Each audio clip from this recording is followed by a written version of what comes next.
మనం దాంతో పోల్చుకుంటే చాలా తక్కువ అనమాట. కాబట్టి అక్కడ పెరిగి ఉన్నాయి. మన దగ్గర ఇంకా చాలా రోజులు భరించేది ప్రభుత్వం, ఇప్పుడు గుడ్డిలో మేళలాగా చేసింది అంతే. అంటే యుద్ధం ఎఫెక్ట్ అయితే ప్రధాన కారణం ఖచ్చితంగా.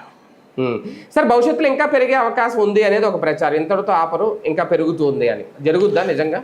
అంటే ఇక్కడ సమస్య ఏంటంటే ఇరాన్ ఇట్లాగే చేసి హార్ముజ్ జలసంధి దిగ్బంధం, హార్ముజ్ని ఇరాన్ని అమెరికా దిగ్బంధం కొనసాగితే భారీగా పెరగచ్చు. షిప్పులు రాకపోతే ఎక్కడి నుంచి అయ్యే డబ్బులు వస్తాయి వాళ్ళకి? ప్రొడక్షన్ ఆగిపోతే డబ్బులు ఎక్కడి నుంచి వస్తాయి? అది సమస్య అవుతుంది. అదే కనుక జరిగితే మన కేంద్ర రాష్ట్ర ప్రభుత్వాలు సర్దుబాటు చర్యలు తీసుకునే అవకాశం ఉంటుందా? సహజంగా ఉంటుంది. చేస్తే ఇప్పుడు గవర్నమెంట్ కేంద్రం తగ్గిస్తే వీళ్ళు కూడా తగ్గిస్తారు. కేంద్రం ఇప్పుడు తగ్గిస్తే అది సంక్షోభంలో పడుతుంది. అదే సమస్య.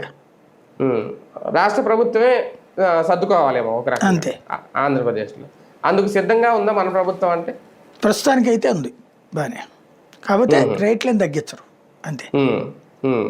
ఒక భరోసా